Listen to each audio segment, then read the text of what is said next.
It's the Andy and Dave Daily right here on the Muskegon Channel. I'm Andy O'Reilly. Dave Cackley's over yonder. It's a Friday. I hope this 3-day work week hasn't done too much against you're a working man. Well, for me, it was a 4-day week because I don't get the eves of holidays off. Oh, you don't? I get Okay. the holiday off, and then I'm back at it. I'm there the day before and the day after. It's just Okay. A brief little break, little for sabbatical. New Year's Day, and then sabbatical. Yes. There you go. But, so we start off today with a letter from the mailbag. Dear Andy, okay. would you please tell Walter White to grow his hair back? Thank you, Tammy Gannon. So there's a suggestion for maybe you to change up the look in 2019. Yeah, it's not going to happen. No? Yeah, we're going to stick with this. Bald and free. I had a lot of compliments. Yeah, a lot of compliments on it. Well, this is from Tammy Gannon, and she knows her stuff. Her sister's a hairdresser. I don't deny that she does, but I've gotten way more compliments since I had this done, most of which saying you should have done it a few years ago. See? Which is true. So, All right, well. If I had to do all over again, I probably would have done it 5 years ago. So, there you have it. See what I'm saying? Now you know why I go with the slick look. No, I know. It's good. Works for me. I got a little scruff going on today, though. Yeah, you got it. How often do you shave? Is it every couple of days? Or? Depending. I like to go every 3. See, I go every other. Do you? For me, yeah. Yeah. I got to put the lotion, the tanning lotion on it, so it doesn't get all. Well, otherwise my face and head is pasty white. We can't have that.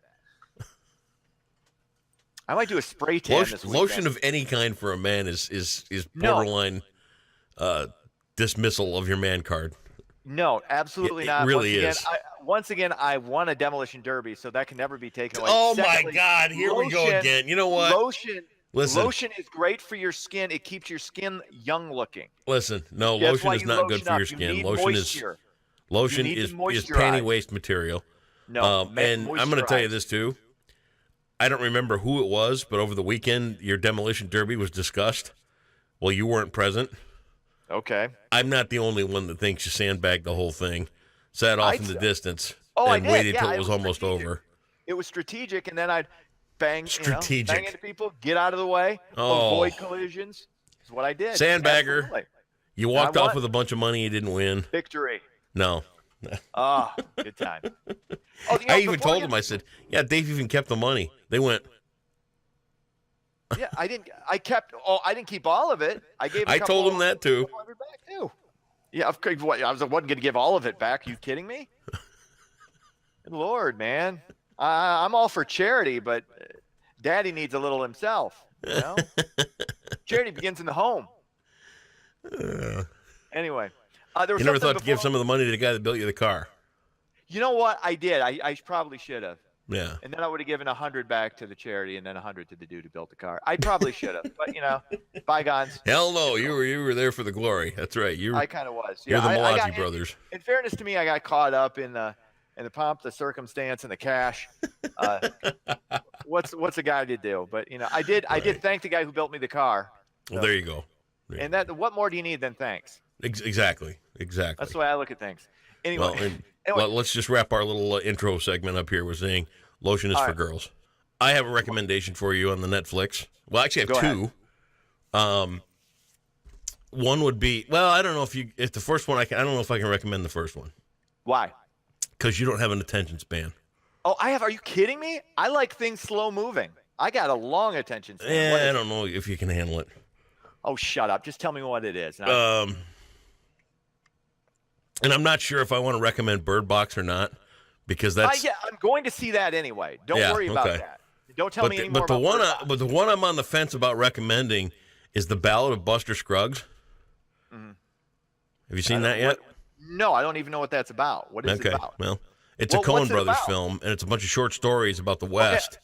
I love the Coen Brothers. Yeah. It's that's what you call high art.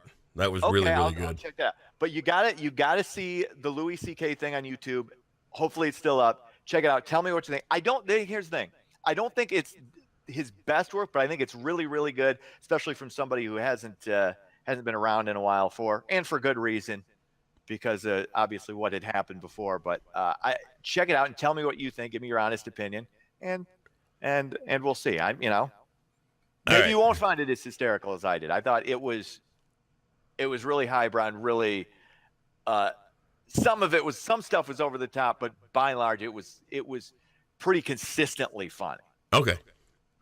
Anyway, ready to get into it? I'm ready. All right, longtime Muskegon area charity event is coming to a close. The Sandy Corley Memorial Run wrapped up its 30th and what we now know was its final event last July in Rothbury. The event was launched back in 1989 following the death of the founder of Sandy's Harley Davidson in Fremont. Over the years, the run has raised over $2 million cancer research. So sad to see it go, but if you look at it in any other way other than just an absolute triumph, there you go. You're missing it. I mean, a huge event, so much fun. We've been there. We've had some. And it's I'm not a big motorcycle guy. Yeah, I'm not a big motorcycle guy, but that was a really super cool event. Obviously, benefiting a great cause. So yeah. Well, thanks to the Corleys and everybody that put it on. I'm gonna tell you, the one face of that entire thing that just kind of rode under the radar the entire time, but it was her idea, and it just blossomed. Was a lady named Barb Van Boegelen.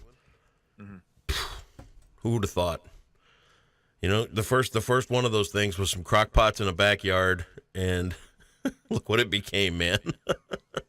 Let's get some riders together, a few crock pots with cocktail franks and that kind of thing in it, and next thing you know, boom, $2.2 million for the Cancer Center. Remarkable. Dear friends, great people, and a huge victory for everybody, man. Great. Hats off to them. Okay, Amen. I wasn't going to talk about this, but there have been new developments. So I thought it warranted talking about. House Democrats have approved 2 measures to end the 13-day government shutdown. However, there was no funding for President Trump's border wall, so both measures are ultimately going to go down in the Senate. And even if they somehow got through the Senate, which they wouldn't, because it would be political suicide for the Republicans, Trump would veto it anyway. So it's now is the first day where people are actually going to start to feel it, because today would typically be payday for some of these federal employees. So we'll see who gets more of the heat in this over the next couple of weeks. We know how it's going to be spun depending on which news network you watch. It's going to be spun 180 degrees the opposite way. But where most of the public pressure comes, who feels it first, I'm really, really curious to see where this goes. Because I think if Democrats are smart, they're going to try and get I don't know, maybe some type of infrastructure thing put into this, which I know the president kind of wants to do. But if you do that and then you give in on the wall funding, even though it's something you want and it benefits a lot of people, it becomes a political loss. Even though it's going to benefit a lot of people, if you Democrats, they can't do that. So it'd be interesting to see what they try to get out of this. But part of the problem I'm seeing is they've already said no wall. So, okay, once you say no wall, if you backtrack on that, you can get steamrolled. I don't know. I mean, I'm enjoying seeing this played out, though, just from an entertainment TV standpoint. Feel bad for people not getting paychecks yet, but like I said before, they're all going to get back pay when this is all said and done. So, any thoughts? No. And quit asking me for thoughts, because every time I bring them up and I give you any thought about Trump at all, you shove it right back down my throat. So I'm just done. No, I counterpoint. I said my piece about it. I thought. Remember when we started this a couple of years ago? We said this wasn't going to turn into crossfire point counterpoint. Right. So I don't have a counterpoint. I've given you my thoughts on the guy. I think it's a national nightmare, and that's where I stand.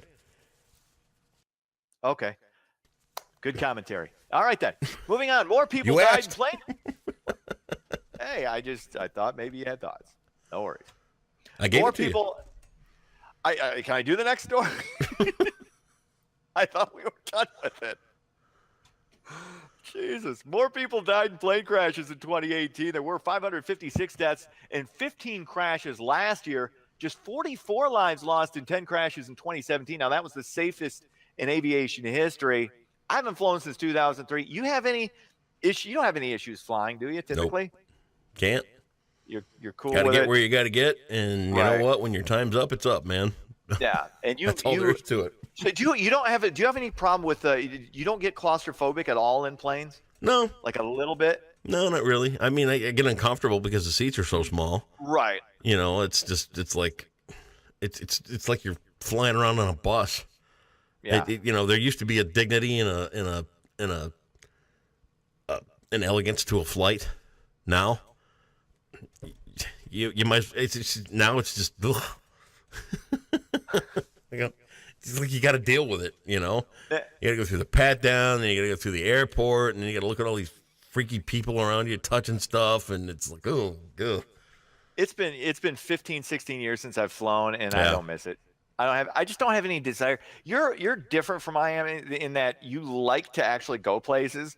I don't want to go anywhere or really do anything. I don't mind. It's not that I like going places. I don't mind going places. Okay. Yeah, seats. Like so you're Cindy not was really talking the other day about going on vacation, and it's like, yeah, I don't mind going on vacation. Just let me sit in the hotel in the air conditioning. You go to the beach, have fun. I'll be here in the air. Yeah. You know, that's for me. The vacation's not there sitting by the pool and baking all day long. No, I don't. Not fun. All right, finally, I'll watch Two and a Half Men in Spanish and try and figure out what they're talking about. I don't care. Right. No subtitles? Yeah, that's fine. Okay. You know, I didn't do anything on this. We had, of course, 3 celebrity deaths the other day. Yeah. We had Mean Gene Okerlund, WWF longtime announcer. I was really bummed about Super Dave. Super Dave was hard. And then Tennille from, was it the Captain? Yeah, it was Captain from Captain and Tennille. Yep. Died. But Super Dave and Mean Gene, both 76 years old. All 3 of them were 76. Yeah, that's right. The Captain was 76 too, so that's kind of crazy. But Super Dave, I think one of the more underrated comedic performers. Hugely underrated. He was so good in Great everything. writer. Great writer, going back to the Smothers Brothers, of course. Curb Your Enthusiasm. You know whose brother he was? No. Albert Brooks. Oh my! You know what? I think I did know. Yeah, they were brothers. I didn't realize they were brothers, though. Yep. Great cow. comedic minds, both of them. Huge. Albert Brooks. Albert Brooks' stuff is really, really good. Yeah. Too. You ever seen Defending Your Life by him? Yes. Great That's movie. a must-see movie. If there are people watching or listening to this who have never seen Defending Your Life, it's a must-see. Absolutely. That is one of the great movies of all time. And Super Dave was if I might not add, who stars in Defending Your Life? Meryl Streep. Ha cha cha. Mm-hmm. Okay, nobody goes. Okay, even though that was the early '90s and she was still, nobody goes ha cha cha with Meryl Streep. All right, do you any sports or whatever? Great actress. Yes. But let's not go there. Any sports? Yeah, Michigan stays undefeated. They moved to 14-0, ranked number 2. They down Penn State, struggling a little bit though, 68-55. That was a game until midway through the second half.